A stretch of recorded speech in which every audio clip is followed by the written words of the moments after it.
दोस्तों सीरियल ये रिश्ता क्या कहलाता है कि आज रात के एपिसोड में हमें दिखाया जाएगा कि नायरा मंदिर के नीचे रोड पर होती हैं और बहुत ज़्यादा घबराई हुई भी होती है और वहाँ पर टैक्सी चिल्लाती हुई टैक्सी को रोकती है, लेकिन कोई भी टैक्सी वाला नहीं रुकता। वही नायरा बहुत ज़्यादा डरी हुई भी होती है और सोचती है कि इतने सालों मुझे किसी ने भी नहीं देखा और मेरे बारे में किसी को भी पता नहीं चला। सभी यही समझ रहे थे कि मैं मर चुकी हूँ, लेकिन आज आदित्य ने मुझे देख लिया और कार्तिक को भी बता दिया। कहीं कार्तिक ने आदित्य की बात पर यकीन कर लिया तो, और वो ये सब सोच कर काफ़ी ज़्यादा परेशान हो जाती है और बहुत ज़्यादा टेंशन में भी आ जाती है।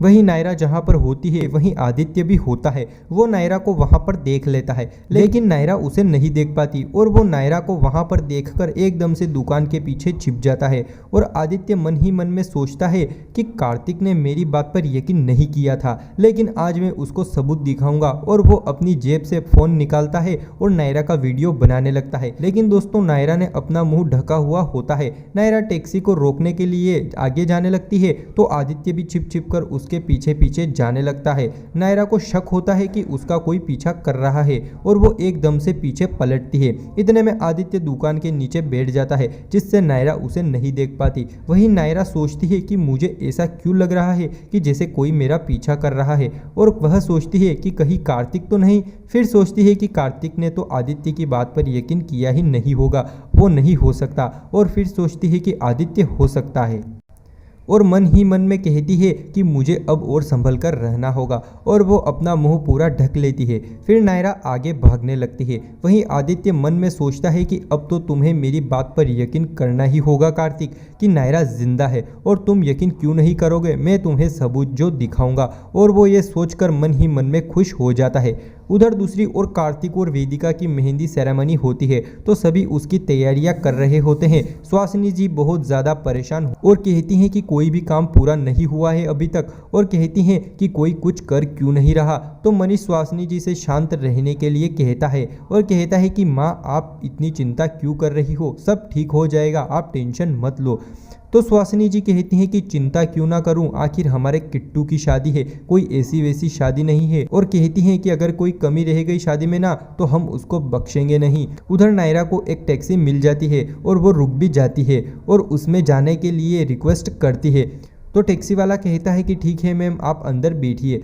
वहीं आदित्य भी नायरा का वीडियो बना ही रहा होता है। हवा के कारण नायरा के मुंह से वह दुपट्टा भी सरक जाता है, जिससे नायरा का चेहरा दिखने लगता है। नायरा उस टैक्सी में बैठे, इतने में टैक्सी वाला आदित्य को वीडियो बनाता हुआ देख लेता है। वो टैक्सी के अंदर से चिल्लाता है कि है लड़की का वीडियो बनाता है, शर्म नहीं आती।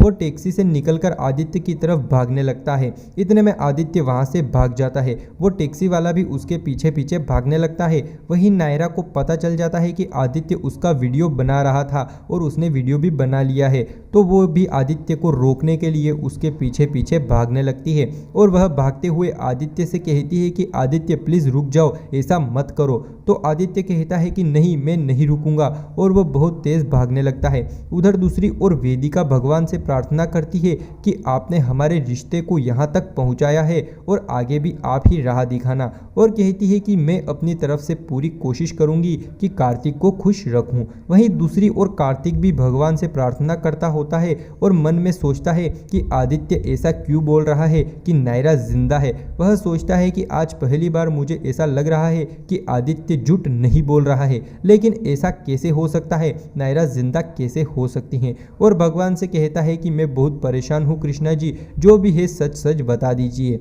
उधर दूसरी ओर आदित्य भाग रहा होता है और उसके पीछे नायरा भी भाग रही होती है। वह दोनों भाग रहे होते हैं। वहाँ पर कुछ लड़के क्रिकेट खेल रहे होते हैं। आदित्य तो आगे चला जाता है, लेकिन नायरा पीछे होती है। क्रिकेट खेलने वालों की गेंद एकदम से नायरा के हाथ में आकर गिरती है और नायरा उसे एकदम से कैच कर लेती है। तो क्रिकेट खेलने वाले कहते हैं कि दीदी गेंद दो, गेंद दो। तो नायरा उनको गेंद देने की बजाय जोर से गेंद आदित्य के ऊपर फेंक देती है। वो गेंद आदित्य की कमर से टकरा जाती है और आदित्य एकदम से गिर जाता है और उसका फोन भी रोड पर गिर जाता है। नायरा भागकर उस फोन को उठाने वाली ही होती है, इतने में आदित्य उस फोन को लेकर भागने लगता है। फिर नायरा उसका पीछा करती है। इतने में नायरा एक औरत से टकरा जाती है जिसके हाथ में सब्जी का थैला होता है और वो नीचे गिर जाता है और सारी सब्जी बिखर जाती है। तो नायरा उस लेडीज से सॉरी बोलती है और वहां से जाने लगती है। तो वो लेडीज नायरा का हाथ पकड़ लेती है और कहती है कि बस सॉरी बोल दिया और काम हो गया, ये सब्जी कौन भरेगा वापस थैले में। तो नायरा कहती है कि देखिए आंटी जी, मुझे थोड़ी जल्दी है, प्लीज मुझे माफ कर दीजिए। तो लेडीज कहती है कि मुझे भी जल्दी है, पहले तुम ये सब्जी भरो फिर ही मैं तुमको यहाँ से जाने दूंगी। तो नायरा उनसे सॉरी बोलकर एकदम से अपना हाथ छुड़ाकर भाग जाती हैं और वो औरत बस चिल्लाती रह जाती हैं। वहीं आदित्य भागता हुआ अपनी कार में जाकर बैठ जाता है और कार लेकर वहां से निकल जाता है। इतने में नायरा भी आ जाती है और वहां पर एक टैक्सी रोककर उसमें बैठ जाती है और उस टैक्सी वाले से आदित्य की कार का पीछा करने के लिए कहती हैं। उधर दूसरी ओर कार्तिक अपने कमरे में होता है और वो आदित्य द्वारा कही गई बातों को सोच सोचकर परेशान हो रहा होता है। आदित्य उससे कहता है कि तुम्हें मेरी बातों पर अभी यकीन नहीं हो रहा है, लेकिन जिस दिन तुम नायरा को अपनी आंखों से देखोगे ना, उस दिन तुम्हें मेरी बातें याद आएंगी और तुम बहुत ज्यादा पछताओगे। कार्तिक आदित्य की ये सारी कही गई बातें सोच सोचकर पागलों जैसे बिहेव करने लगता है। वहीं मेहंदी सेरेमनी में सभी औरतें काफी ज्यादा खुश होती हैं और सभी गाने गाते हुए डांस भी करती हैं और वेदिका के हाथों पर मेहंदी भी लगाती हैं। वेदिका भी काफ़ी ज़्यादा खुश होती हैं। उधर दूसरी ओर आदित्य अपनी कार लेकर गोयनका हाउस सभी को नायरा का सच बताने आ ही रहा होता है। इतने में वहां पर सिग्नल रेड हो जाता है तो उसे वहां पर रुकना पड़ता है। इतने में नायरा भी वहां पर पहुंच जाती है तो वह ऑटो में से उतरकर आदित्य की कार के पास आ जाती है। तो आदित्य अपनी कार के सारे कांच को ऊपर कर देता है। नायरा बस बाहर से कार के ऊपर हाथ पटकती रह जाती है, लेकिन आदित्य उसकी एक भी नहीं सुनता। इतने में सिग्नल ग्रीन हो जाता है और वो वहां से कार लेकर निकल जाता है। उधर दूसरी ओर मनीष कार्तिक को रेडी करके नीचे ले आता है और सभी कार्तिक को वेदिका के पास बिठा देते हैं। कार्तिक बहुत ज्यादा दुखी होता है, लेकिन वो बाहर से सभी के सामने खुश दिखने का नाटक करता है। वेदिका भी काफी ज्यादा खुश होती है। वेदिका के हाथ में मेहंदी देखकर उसे नायरा की याद आने लगती है। फिर कार्तिक अपनी जेब से पैसों की एक गड्डी निकालकर वेदिका के ऊपर घुमाकर मेहंदी लगाने वाली लेडीज को दे देता है। उधर आदित्य गोयनका हाउस के बाहर पहुंच जाता है। वहीं नायरा भी भागती हुई वहां पर आ जाती है, लेकिन वो आदित्य से थोड़ी दूर होती है और वो आदित्य के आगे हाथ जोड़कर रिक्वेस्ट करती है, लेकिन आदित्य बिना कुछ कहे गोयनका हाउस में घुस जाता है और वो नायरा की एक भी बात नहीं सुनता।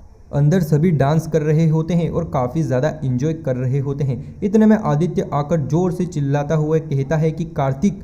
तो सभी एकदम से शॉकिंग हो जाते हैं और पीछे पलटकर देखते हैं तो वहां पर आदित्य खड़ा हुआ होता है। कार्तिक कहता है कि तुम यहाँ क्या कर रहे हो आदित्य। तो आदित्य कहता है कि मंदिर में तुमने मेरी बातों पर यकीन नहीं किया कार्तिक, लेकिन आज तो तुम्हें मेरी बातों पर यकीन करना ही होगा, क्योंकि मेरे पास सबूत है कि तुम्हारी नायरा जिंदा है।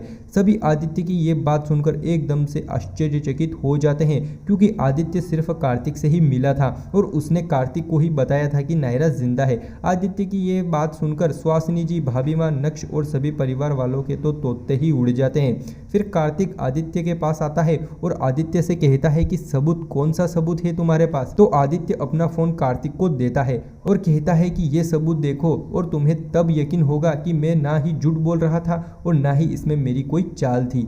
और कहता है कि कार्तिक तुम्हारी नायरा जिंदा है और कार्तिक को फोन लेने के लिए कहता है और कहता है कि देखो इसमें है सबूत, जल्दी देखो, तब जाकर तुम्हें यकीन होगा मेरी बातों पर। उधर नायरा भी ये सारी बातें दरवाजे के पीछे छिपकर सुन रही होती है और देख रही भी होती है और बहुत ज्यादा रो भी रही होती है और बहुत ज्यादा डरी हुई होती है कि कहीं कार्तिक वो वीडियो ना देख ले। कार्तिक वो फोन लेकर उसमें वीडियो देखने लगता है, लेकिन उसे फोन में कुछ भी नहीं दिखाई देता है। तो कार्तिक वो फोन आदित्य को दिखाता है तो आदित्य देखता है कि फोन की तो डिस्प्ले ही खराब हो चुकी है और पूरा फोन धुंधला हो गया है। तो आदित्य उस फोन को अपने हाथों पर पटकने लगता है और बहुत ज़्यादा घबरा जाता है और कहता है कि इसी फ़ोन में था वो वीडियो, मैंने खुद अपने हाथों से रिकॉर्ड किया था।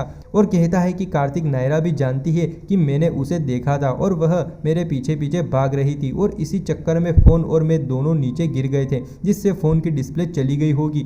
और कहता है कि वो मेरे पीछे भाग रही थी, वो मुझसे बार बार कह रही थी कि आदित्य यह वीडियो तुम किसी को मत दिखाओ प्लीज़। और वो कार्तिक से कहता है कि कार्तिक तुम्हारी नायरा जिंदा है, मैं तुमसे झूठ क्यों बोलूँगा। वही कार्तिक को भी आदित्य की ये सारी बातें सच्ची लगती है। फिर कार्तिक आदित्य से कहता है कि कहाँ देखा तुमने नायरा को, तो आदित्य उसे पूरी स्टोरी बताता है कि मैंने उसे पहले मंदिर पर देखा और फिर वह मेरे पीछे पीछे भागने लगी और फिर हम दोनों यहाँ घर तक पहुँच गए और फिर मैं अंदर आ गया। उसके बाद मुझे पता नहीं कि वो कहाँ गई।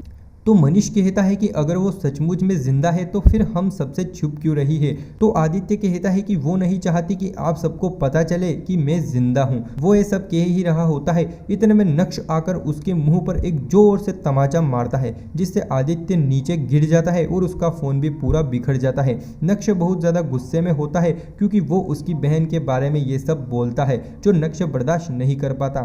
सभी घर वाले काफी ज्यादा चिंतित होते हैं कि आखिर सच क्या है, क्या नायरा सच में जिंदा है। फिर एपिसोड यहीं पर समाप्त हो जाता है। तो दोस्तों एपिसोड काफी ज्यादा इंटरेस्टिंग और धमाकेदार होने वाला है, तो आप इस एपिसोड को स्टार उत्सव पर पूरा जरूर देखें। वीडियो देखने के लिए बहुत बहुत धन्यवाद।